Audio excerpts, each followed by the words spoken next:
Hey family, it's your host Love, reporting live from a planet where the group chat is on Do Not Disturb, but the bill collectors got read receipts. Happy Tuesday, also known as Monday's suspicious cousin who swears they're different. Today's agenda: sip your coffee, mind your peace, and if your GPS says recalculating, just know it learned that from your last relationship. The weather out here is giving bring a jacket, an umbrella, and some boundaries. Because Earth? Still ghetto. Shout out to the self-checkout machine that said, unexpected item in the bagging area. Baby, it's me. I'm the item. And if your alarm clock had the audacity this morning, please know we are filing a class action yawn. On this fine Tuesday, we're choosing soft life energy with a little petty on the side. We're hydrating, we're minding our business, and we're remembering that closed doors sometimes just need a little WD-40 or a new path. Either way, we walking in like it's already ours.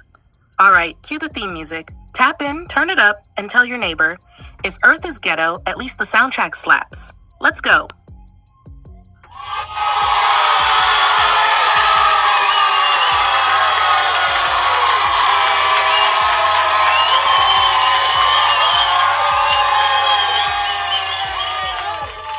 What up, kitties? Happy Tuesday. You heard the lady.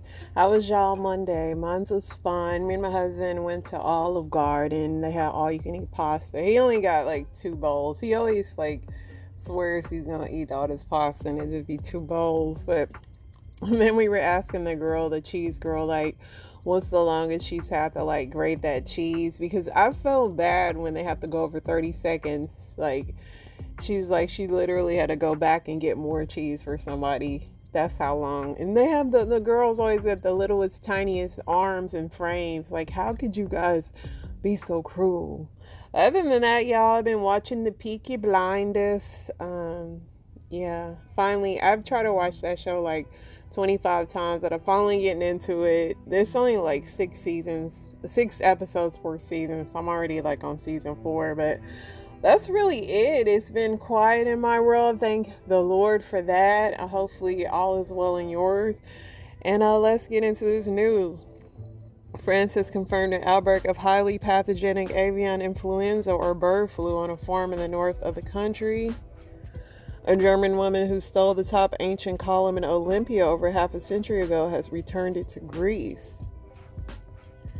Brian and Drake London put up video game numbers. The Falcons hand the Bills their second straight loss, 14-24. At least 40 people were unalived in a bus crash in a mountainous region in northern South Africa. More than 2.5 million North Carolina residents are getting over $6.5 billion in medical debt eliminated. I think every state should do that. Mitt Romney's sister-in-law was found unalive on Friday evening next to a parking garage. Strange. Gavin Newsom approves wage hikes for incarcerated firefighters. During his speech at Knesset, Trump urged Israel's president to pardon Netanyahu, who is currently on trial for corruption.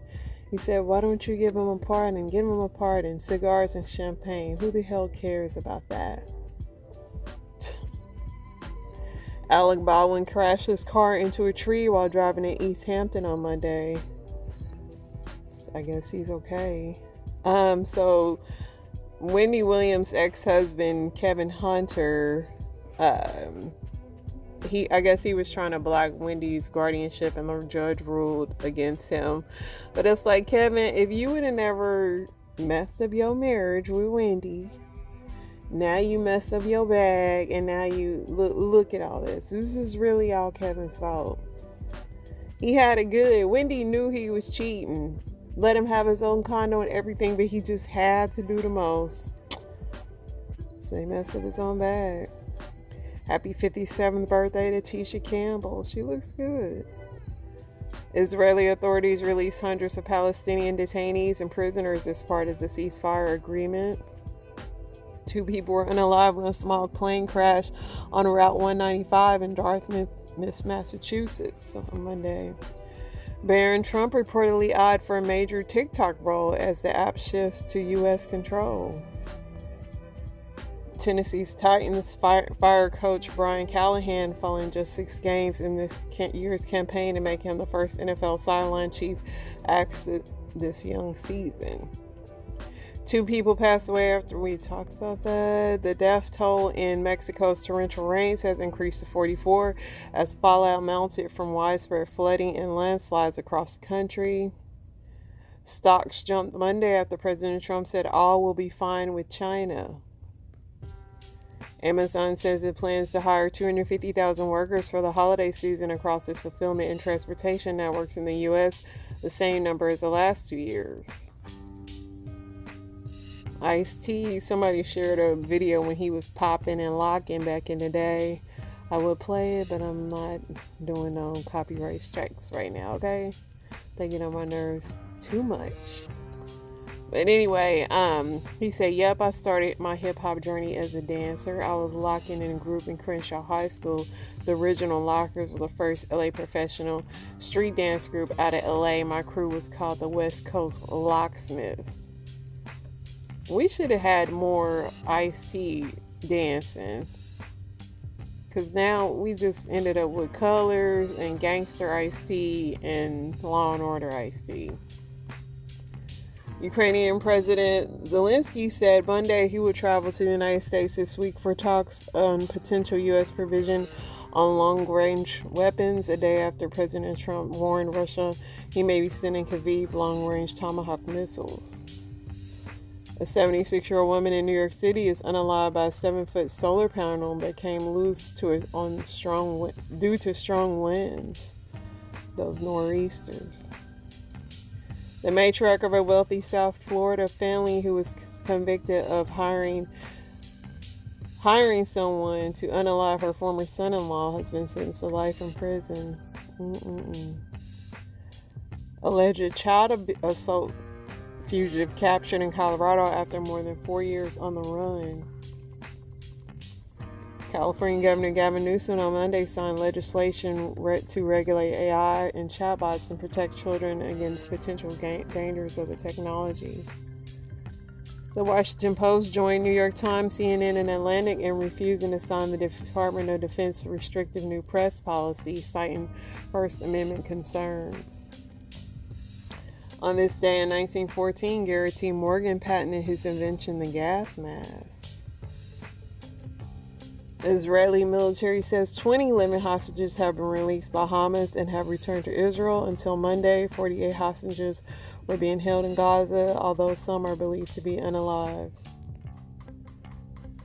This man was wrongfully imprisoned for 43 years. Moments after being released, ICE took him.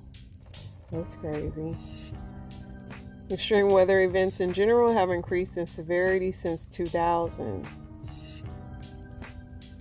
More than 30 people were rescued and 3 people remain unaccounted for in western Alaska due to Typhoon Halong. President Trump joined the world leaders in the Peace Summit. Lenny Tree CEO and founder Doug Lebda passes away in an all-terrain vehicle accident over the weekend. When y'all get all this money, y'all get too crazy for this. Like, if I'm that rich, I'm staying safe. Senior prosecutor removed as Lindsay Halligan reshapes key U.S. District Attorney office. U.S. farmers enter autumn harvest season worried that low crop prices and trade war could hurt their livelihoods. Fast rising form of breast cancer that's harder to detect on mammograms now makes up more than 10 cases in the U.S.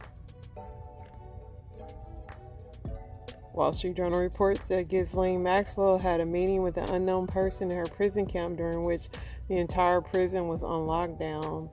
Also says she gets favorable treatment, gourmet meals, all that. Cancer epidemiologist here. Toxins important, but cancer incidence is very affected by screening.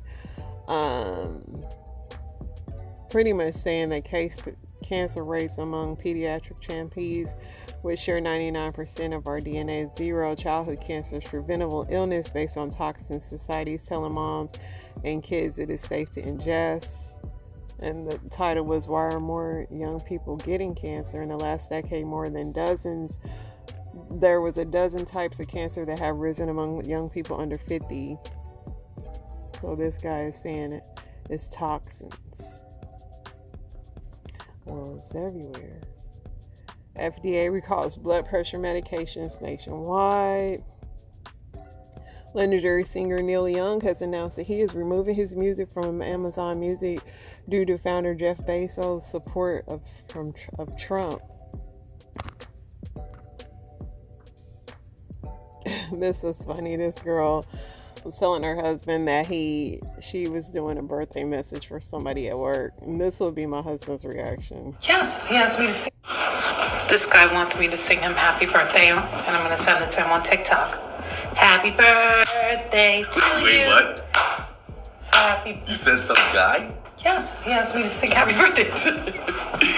Fuck your birthday, nigga. The Red Cross is on its way to a meeting in northern Gaza where several hostages will be transferred into its custody. At least 153 students from 2 schools in South Carolina are under quarantine for 21 days due to measles. Akon's wife has filed for divorce after 29 years of marriage, demanding $100 million. She claims to have contributed to his fortune, but court checks on his bank account revealed only $10,000, with the rest of his money held in his mother's name. I mean, she was married to him for 29 years. She might have she might have a case. I don't know the rules in Africa. But 29 years is a long time. Especially if she was raising kids.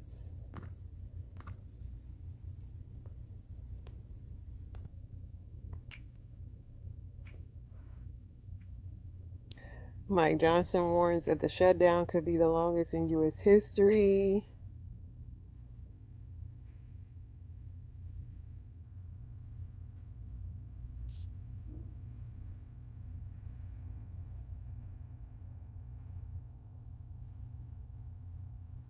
CDC's wild weekend of layoffs and rehirings. I guess a lot of people got fired on Friday and rehired back on Monday. Millions are expected to join in the No Kings protest on October 18th. Could you forgive your parents for lying about a family secret? I mean, depends on what it is, but more than likely, yes, because families are full of secrets. As long as it ain't nothing crazy.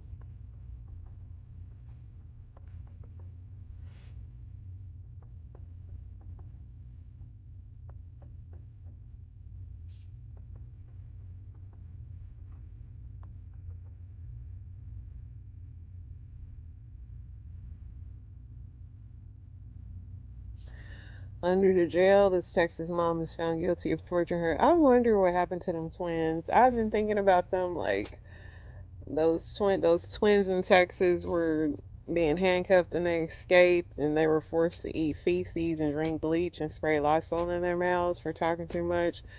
They finally found her guilty. I've been wondering, like, what happened? I hope those kids live a successful, productive life. So she was hit with 2 counts of I cannot read today, aggravated assault, resulting in seriously bodily injury, with her twins escaping to a home back in 2022. I remember she was on the run.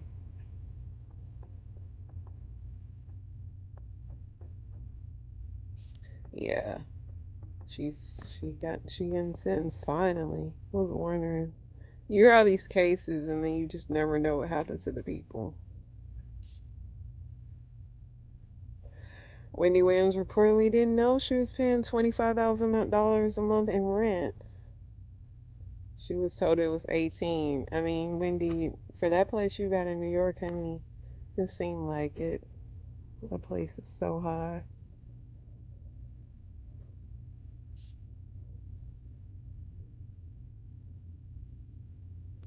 So this 23-year-old Miss USA hopeful, Kata Scott, vanished after receiving harassing phone calls. New evidence has led them to search a wooded area. Hopefully she's found okay.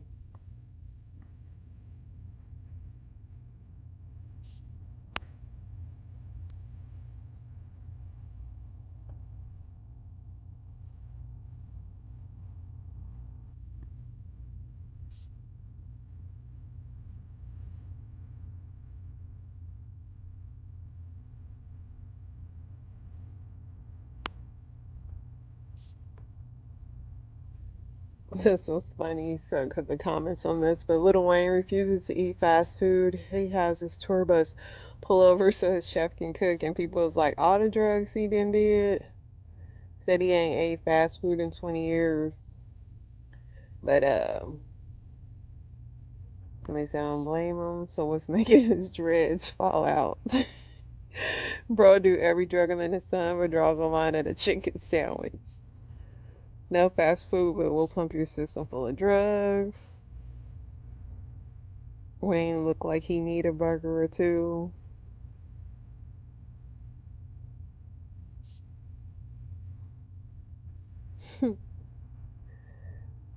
I mean, he's still alive so far. Maybe the lack of fast food has kept him alive.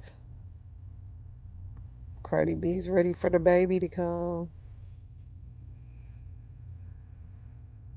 Fellas, what's something women say that they think is fine, but it's super creepy? My son's so sexy. I hate when people call kids sexy. My son is my king.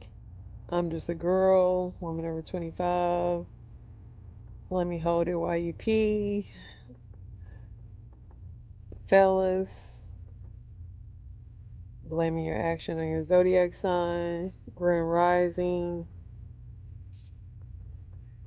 Boy bombs are never beating allegations. You gotta unlock my feminine side. He said, what type of chromosomes y'all think y'all be having?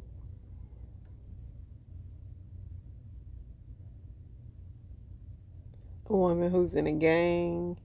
Size doesn't matter.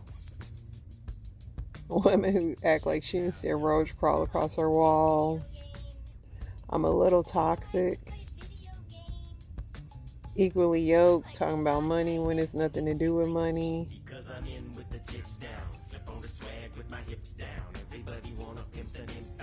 When they mention soft girl era, calling her son daddy. I was raised around dudes.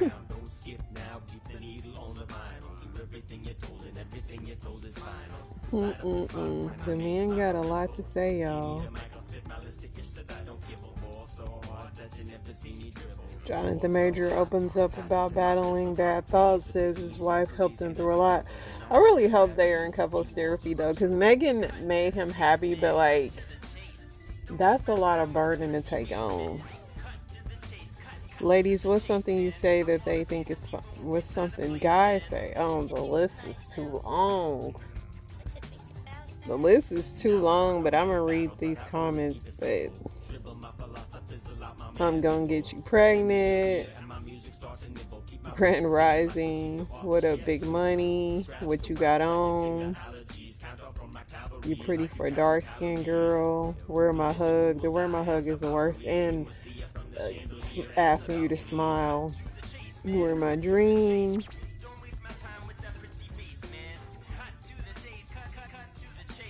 You look like fun. Staring at me longer than 3 seconds. I've been watching you, yes. Send me a picture, the worst. I want to see you. You too pretty to not be smiling. That's the one I hate the most. For real. You got a bad economy right now. Stop telling people to smile. All right, y'all. Let's see what story times I got.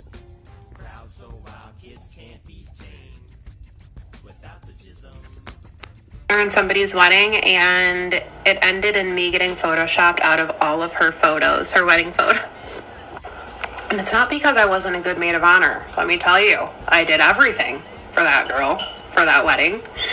We'd been friends almost 10 years, and we'd been through a lot together. She, had made some questionable decisions when she was younger, as did I. Hers were mainly surrounded around men. But she moved out of state. She met a really good guy, a nerdy boy. Pretty sure she's the first girl he's ever slept with, but really nice guy. Very quickly, they got engaged. And very quickly, they started planning a wedding. And she always wanted her fairy tale, So I think that really was where her intentions were. She wanted her big day. She wanted the attention on her. She wanted her wedding. Which, you know what? Do you, boo. I had reservations, but I kept them to myself because it's none of my business. You're happy. He's a good guy. You do you. So, time goes on. She asked me to be her maid of honor. Of course, I say yes. And we start planning everything. She lives out of state, so I miss some of her wedding dress stuff and tastings and things like that. But when it came to her bachelorette trip, I planned everything. Got all of the decorations, did everything. Literally nobody helped me. Besides a couple text messages, but I planned everything for that bachelorette trip. We went on this bachelorette trip and still something was sitting weird in my stomach and I couldn't put my finger on it, but not one time did she say, "I'm so excited to marry this man. I love this man so much." I didn't even hear them talk on the phone, maybe more than once, but she did have all the white clothes, all the bride stuff, so on and so forth. Time goes on, the wedding happens, the next month, again out of state. The bachelorette trip was in Florida. So now in 2 months, I've spent at least $5,000. I haven't done the math because I think it would really make me really mad. At least $5,000 on this bachelorette trip. I've gone out of state twice and her wedding happens. It's a nice wedding, beautiful day. But 2 girls in her wedding party were cheating on their significant other. And the night of her wedding, one of those girls had a mental breakdown. And then the other girl, comforted her. So whatever, I think it's kind of weird, but drinking's involved. I let it go. The next day, I get driven to the airport by one of the girls. Not the one who had the mental breakdown, but the one that was comforting her. And I'm like, what was up with that? She was like, she kind of explained to me her situation, which I had already known about because the bride had been telling me about it for a while because it had been going on for a while. And the bride was like, "What is this girl doing? Oh my gosh, God, she's really making a mistake. She's not being a good partner," so on and so forth. And then we had also talked about the other girl that had the mental breakdown, me and the bride, "Oh my God, what is she doing? She's cheating on her spouse, this, or her partner, this is terrible, she's really got to get it together, whatever." So the girl that was in the bridal party says, "Well, yeah, it's kind of triggered her, I think, because of everything that has been happening with the bride and this guy that she talked to right before she met her husband." And I'm like, what? Turns out this girl had been talking to this other guy, the bride. The bride had been talking to this previous fling of hers for over a year throughout this whole engagement process. He had moved out of state, so she almost went to go visit him. So they'd been talking very inappropriately, down to on the bachelorette trip. She was having phone with this other guy in the closet of her room on this bachelorette trip that I planned and paid hella money for, and she never even told me. So I was pissed and called the bride and told her how pissed I was and disgusted I was. And, you know, here I am, a fool, as your maid of honor, crying at your wedding, so proud of you, so happy for you. And you just took advantage of me, like, and I told her I needed some space. She had one of her minions, who was also cheating on her partner, text me what a bad friend I was for not supporting her. Cheating on her husband? I don't know. That could never be me. I'm not that friend. I'm gonna call you out on your shit, especially when it's that big, and especially when I just paid thousands of dollars for your wedding. And yeah, that was it. She flipped the script. She had everyone in her life, which, mind you, it's not many people, but she had them all block me on Facebook. I don't know what she told them, but somehow I was the bad one, and then she got me photoshopped out of every single one of her. I'm just tripping because I was annoyed that I had to go get my oil change today and spend some money, and this girl just throwing away $5,000 on freaking bridal bachelorette parties. Wow. When I was 21, this lady told me that I was terrible in bed. It was one of the best things that ever happened to me. I'm gonna tell y'all the story. All right, so this was our first time kicking it together like this. And for context, she was my age, but the man that she was with before me, I found out later, was in his mid-30s. So he put her on to some things that I ain't know about. So we doing our thing, right? And by my standards, I'm going crazy. I'm doing what I'm supposed to do. Now, at some point during this process, I made her waterfall. That was my first time having a woman do that before. So it went straight to my head. I mean, my ego going crazy in this moment. When we finished doing what we had to do and started getting ourselves squared away, I started popping my shit. I'm like, yo, clearly I did my thing. You know, there was physical evidence. I mean, I'm popping it heavy. You know, like daddy wear the big jars. You know, I'm talking heavy, right? This woman looked me dead in my face and said, no, I'm really surprised you got me to do that one time, because I was starting to get frustrated. All the air left my body. I swear to God, I felt so deflated in that moment, but I kept my cool. I ain't gonna let her see me sweat, right? So I started talking myself out of the situation. Baby, this is our first time linking up. Easily it's gonna take me 3-4 times to really learn your body, right? This is only up from here. Whole time up to this point, this was my peak. This is the best work I've ever done. And apparently I barely got the job done. The week following that, this is when I became a mad scientist. When I say I read every single thing, every book, every article I could find on the female anatomy, every video I could find online about it, I watched it. I'm like, I gotta redeem myself. I can't go out like this. So the next time we had our encounter, redemption was had. And again, you know, every time after. I'm saying that to say, I am forever grateful for her. She told me what most women never tell most guys. Her checking me and checking my ego at such an early age completely changed my trajectory when it came to women. I learned the anatomy at a really young age, and then that led to me learning the female fantasies, and then the psychology and power exchange, and then you get to real high levels and things that most people never learn about, full body experiences for women and tantra and all these other things that most men never take the time to learn because they never get their egos bruised enough for them to have to tuck their tail and go home and figure some stuff out. He's so smart, he got his little degree. Okay, this is a TMI story time, so if you're not ready for the TMI, keep scrolling. And this is for the girls only, by the way. Okay, so now that the girlies are here, I need to tell y'all the story time because I need to rant because I'm feeling insane right now. So I'm going to keep this long story short. So long story short, I've been talking to this guy. We've been talking for over a month, whatever. I've known him for years, but we just started talking in that way recently, the past month. So I decided to bring up this conversation with him because the conversation was the last time that we were together, I asked him to eat and he was hesitant about it. He acted like he was scared. I don't know. He was acting weird. So the Gemini that I am, I decided to bring it up out of nowhere. And he explained to me how he was like, oh, you know, I don't really do that with people that I'm not really comfortable with like that. Like, I have to really be fucking with you, whatever. Keep in mind, I'm thinking like, bitch, you don't fuck with me? Like, the fuck? But he was just explaining himself, whatever. And he ends up saying like, oh, but, you know, now that you say that, I want to try it like with you. Like, I want to do that. And I was like, when? He was like, right now. So in my mind, I'm thinking right now, okay, well, you know, it's nothing but a word, but okay. So long story short, we get done doing the do. And, you know, I go to the bathroom because, as we know, as women, we have to go pee after whatever the case may be.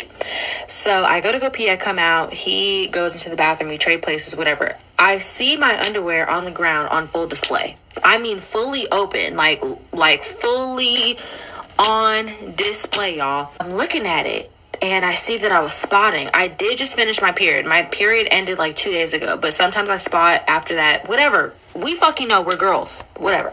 But in my mind, I'm like, oh my fucking God. This man basically just ate cat for the first time for me. Like, not for the first time, but like, he doesn't really do that. Which is, first of all, that's weird as fuck. I feel like we're grown as fuck. The fact that you don't really eat cat, like, bitch, you're weird. Like, we're grown as fuck. Like, that's part of sex. Like, what are we doing? But in my mind, I'm like, oh my fucking God. Like, my underwear is on full display. I was spotting. This is this man's first time, like, really just, like, eating cat like that, right?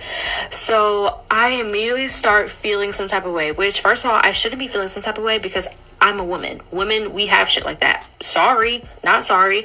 We spot, we have discharge, all the things, okay, whatever. But at the same time, even at my grown-ass age, I'm like, oh my fucking God. Like, I basically turned this man out, and I'm in the bathroom, he's staring at my underwear, thinking like, what the fuck is wrong with this bitch? But the whole time I'm just spotting because I just ended my period. So he comes out the bathroom, and I'm immediately trying to explain. I'm like, oh my God, I was spotting, I didn't even know. And he was trying to act cool about it. He was like, oh, I didn't taste it, or, you know, whatever. So I'm like, oh my God, okay, thank God. I'm like basically trying to gauge, you know, if he saw it, if he didn't, if he felt some type of way, whatever.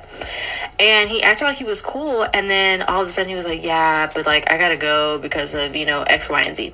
So as soon as he was like, oh, I gotta go, I immediately was like, bro, are you about to leave because of what happened? Like, what, you know, it's like, don't be fucking weird. Like, we're grown as fuck. But like, it's the fact that he, like, I don't want to say he made up an excuse because it was valid, but at the same time, I just felt like it was very fishy that it was right after, and I feel like he saw it, and I'm just like, oh my God, like, I being a woman is amazing. I would hate being a man. I would literally want to walk in oncoming traffic if I was a man. But at the same time, it's just like, fuck. Like, there's so much shit that goes on with us that it's really hard to explain. And if a man is not in tune with women, he would have no idea. And so now I'm feeling some type of way because it's like, oh my God, like, was he not in tune? Like, does he not know? Like, is he feeling weird about it? Like, what the fuck? I'm just laughing at myself because it's just like the fact that you basically turn this man out. This man was basically like, I'm gonna try it for you.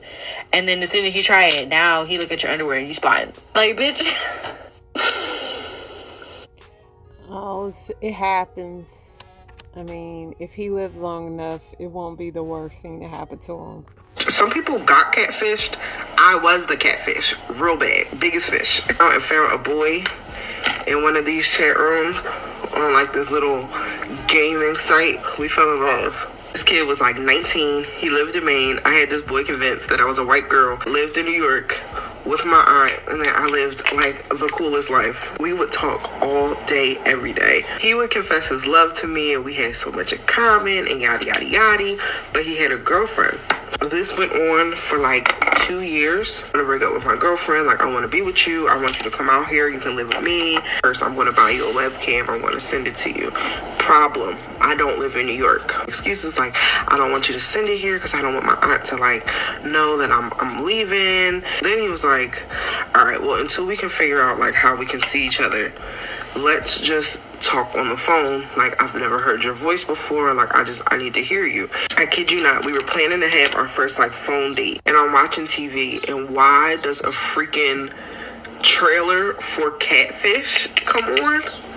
And I can do a lot of things, but I was not trying to be on national TV. Completely, I stopped going on AIM. I stopped going in chat rooms.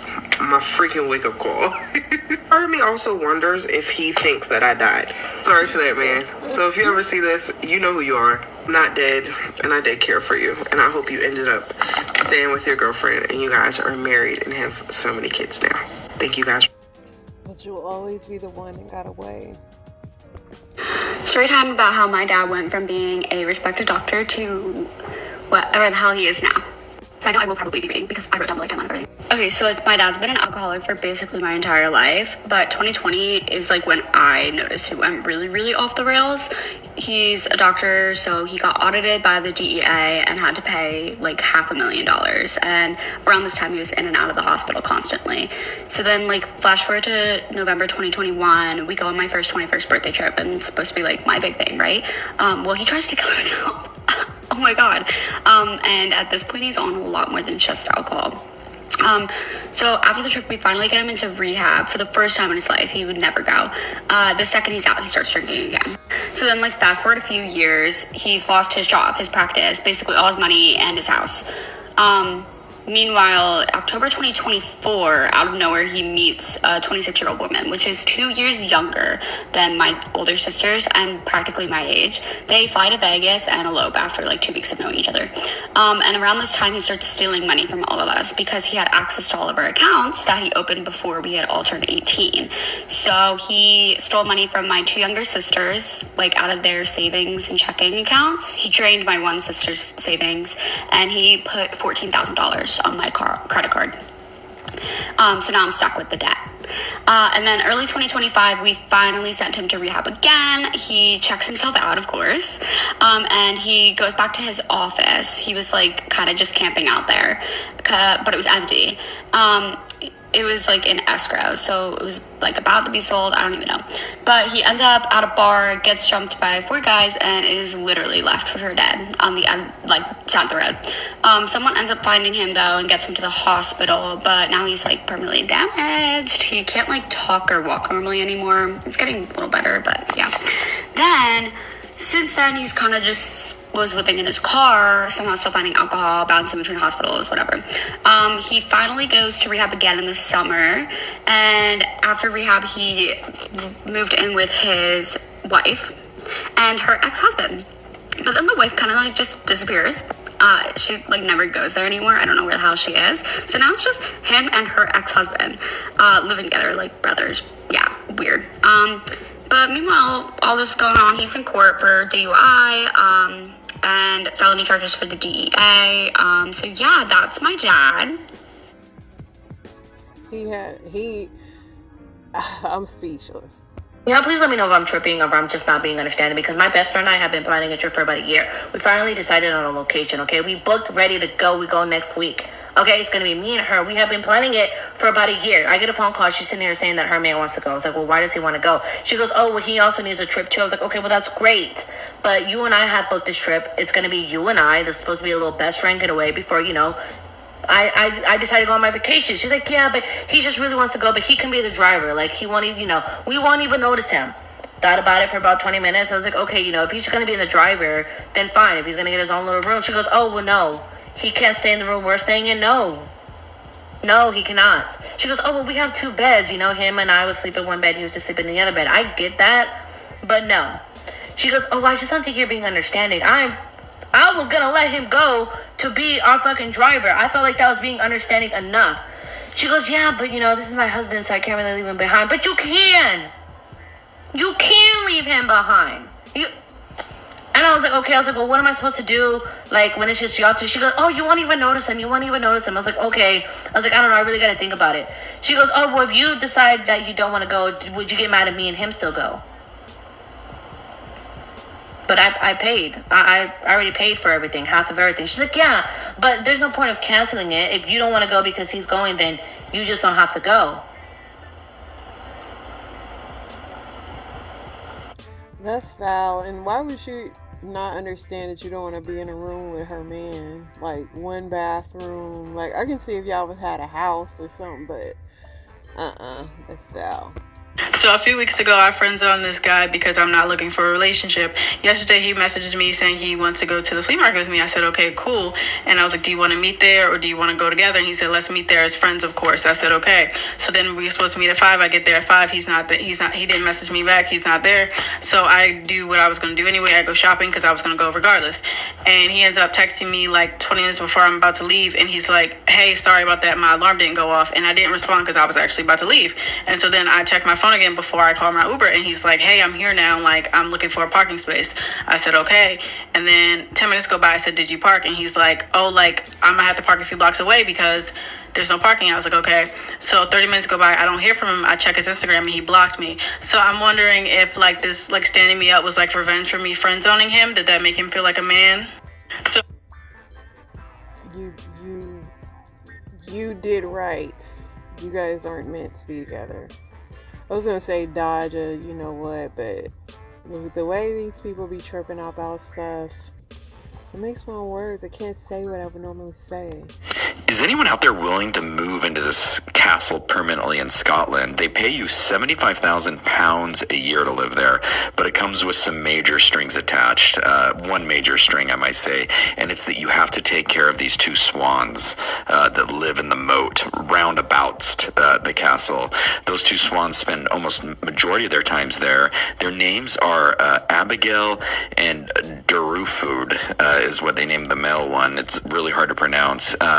But this castle was owned by a Sir William Fitzgerald, an ancient knight in Scotland, and he passed it down to his descendants, and he finally had one who was a little bit lazy, played a ton of Fortnite on the Switch, and he passed away without having any kids. He died of a fatality death, and when they opened the will, he had left the castle and all the possessions to the two swans.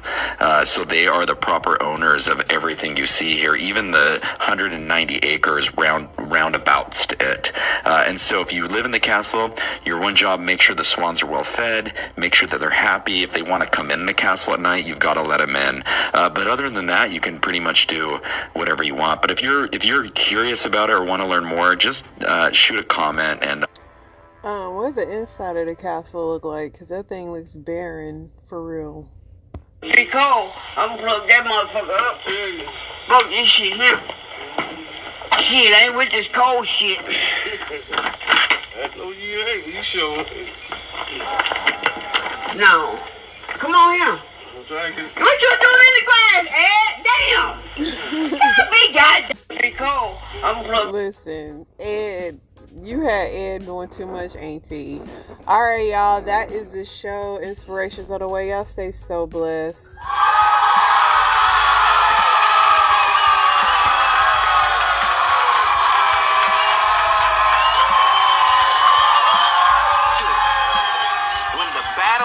Chooses you. What do you do? You're not looking for a fight. You're not looking for a fight. Oh, but the fight is looking for a fight. And the fight decides to pick you. If I were to give a subtitle to this conversation, it would be When Disappointment Picks You. What do you do when the battle picks you?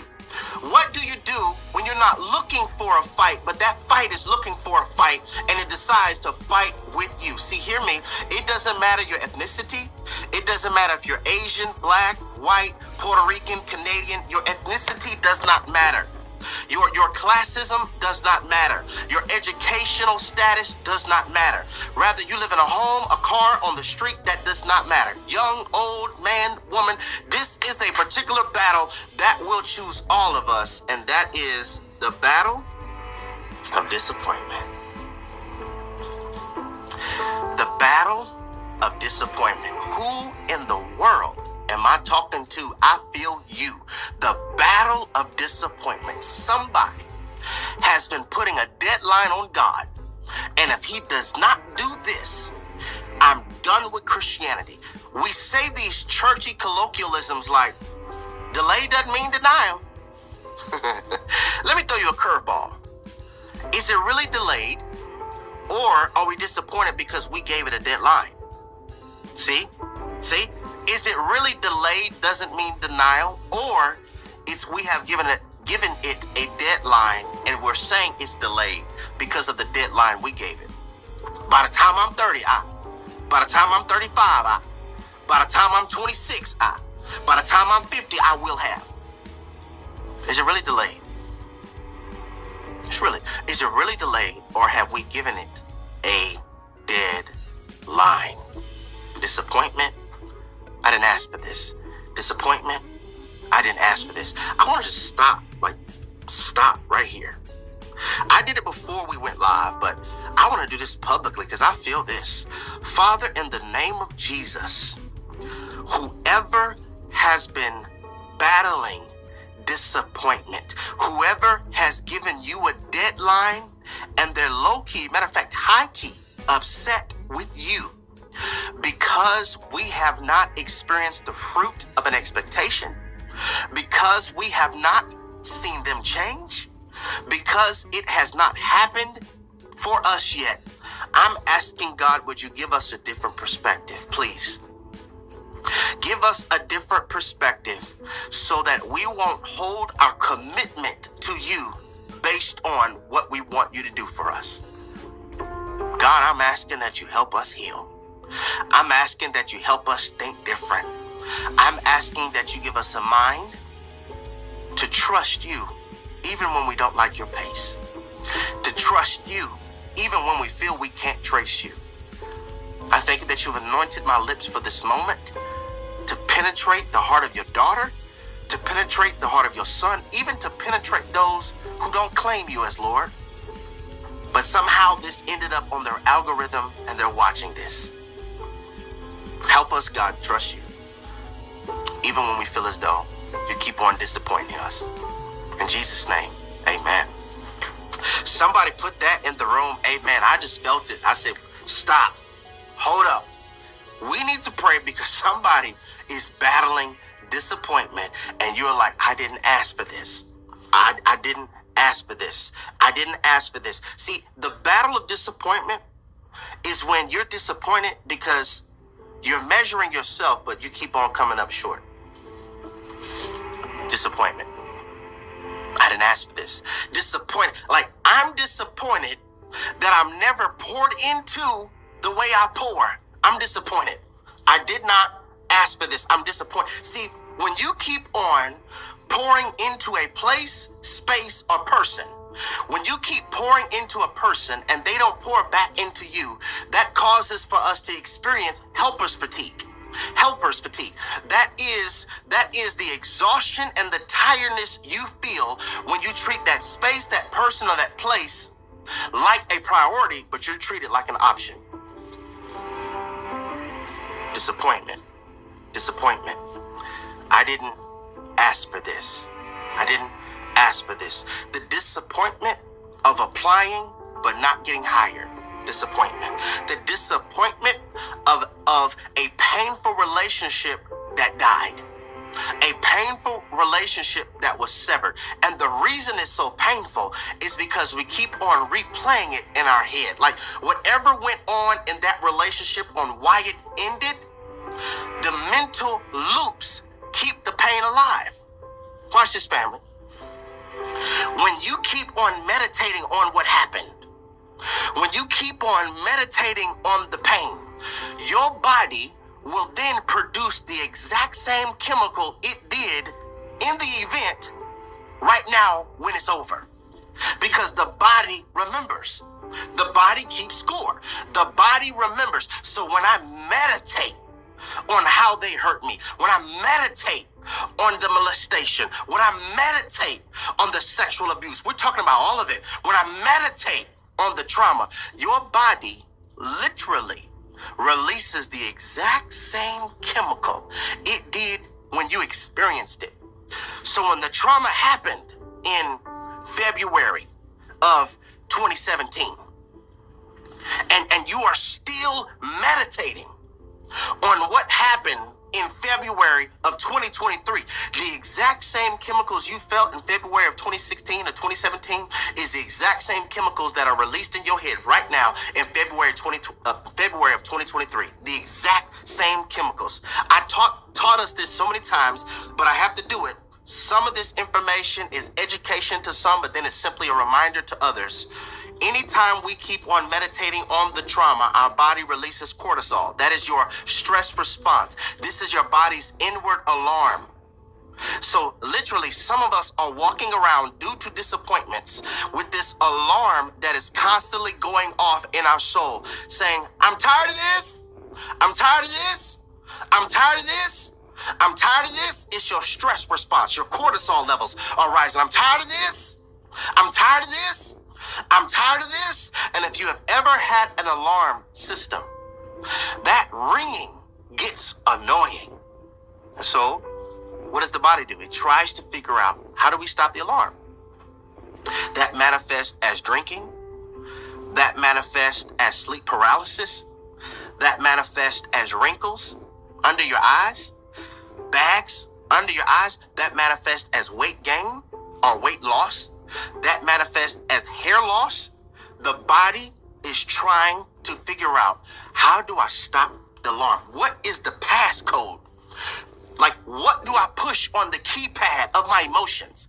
What do I push on the keypad of my heart to stop the siren of, I'm tired of this, I'm tired of this, I'm tired of this, I'm tired of, I don't know how to stop it. Don't just tell me, Jerry, don't just tell me I don't know how to handle disappointment. How do I stop the alarm because it's robbing my joy? How do I stop the alarm because it's robbing my peace? How do I stop the alarm it's causing for me to hate what I see in the mirror? How do I stop the alarm I can't sleep at night? How do I stop the alarm I gotta have Hennessy to help? How do I stop the alarm I keep on picking counterfeits? How do I stop it? I'm gonna give you the passcode.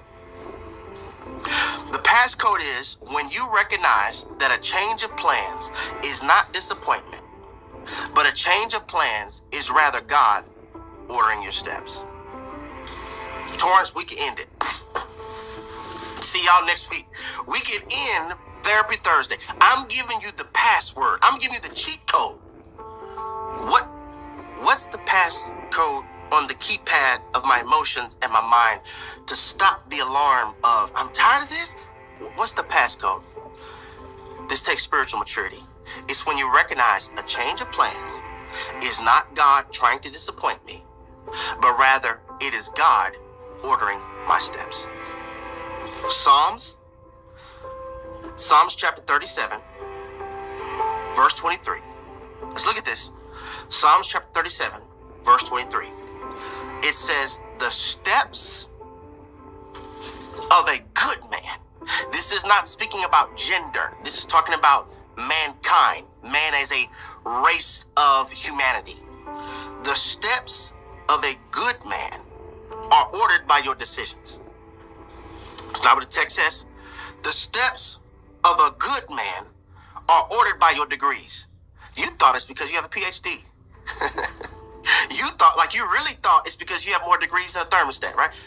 The steps of a good man are ordered by the Lord. Then the psalmist says, and he delights in his way. This changed my life. Disappointment is not God punishing me. Disappointment is God ordering my steps. Watch this. Not just ordering my steps. Not just ordering my steps, but also ordering my stops. I'm stopping that because that's not what I've ordered for you. I'm stopping that because that's not what I have for you. Spiritual maturity is when you don't view the change of plans as disappointment, but rather as God ordering your steps. I am giving you the passcode. See, when we keep on meditating on what happened, keep on meditating on that trauma, you are literally resuscitating disappointment. So whenever you mentally loop it, you give CPR to the pain. It's one thing having the conversation for healing, for therapy, which all of us should do. The mouth is the ventilation system of the heart. It's another thing when you stuff it, never try to talk about it, never try to address it. That's not what I'm talking about. I'm not talking about just avoiding it, pushing it away. No, there's going to have to come a time when we deal with it. The reason many of us keep on looping it is because we haven't dealt with it. We haven't dealt with it. Disappointment, the battle of disappointment, the battle of disappointment. I didn't ask for this, the battle of disappointment.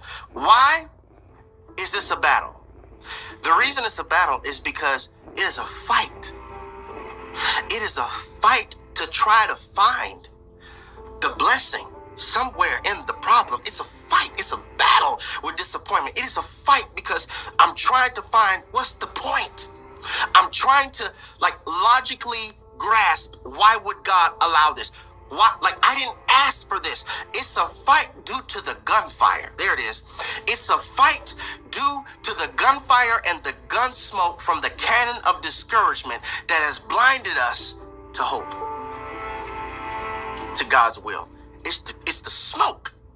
It's the gunfire and the gun smoke from the cannon of discouragement that keeps us blinded to another emotion or perspective rather than disappointment.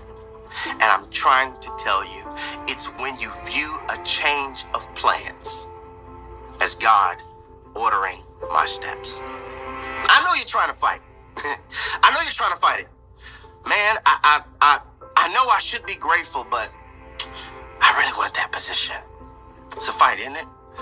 I know that wasn't God's will for me. I know that they weren't meant for me. I see that clearly now. But God, I do want to get married. I do want to have children before what the medical sector considers high risk. I do want to have children. Do you have any candidates coming back in stock? I'm fighting to have a different perspective. I'm fighting to see it different. I'm trying to have a different perspective on it. I'm disappointed from the person I was fighting for and saying that they were different, but they end up doing the same thing to me with a remix. I didn't ask for this, and this is why I'm doing this. Why I'm doing this is because I recognize this. Please hear me. You are one revelation away from new joy. We do Therapy Thursdays because not only do I want God pleased, and this is something that he put on us, it's a weight, so if I don't do it, I'm disobedient. But another reason we're doing this is because you are one revelation away from new found joy. Just one. All it takes is one perspective shift. All it takes is for one therapy session, and you get one strategy. You get one system of thought. You get one instruction that will give you newfound joy. And for many of us, that was it. Spiritual maturity is when I view the change of plans not as disappointment, but as God ordering my steps. That's it. You are one revelation away from experiencing newfound joy.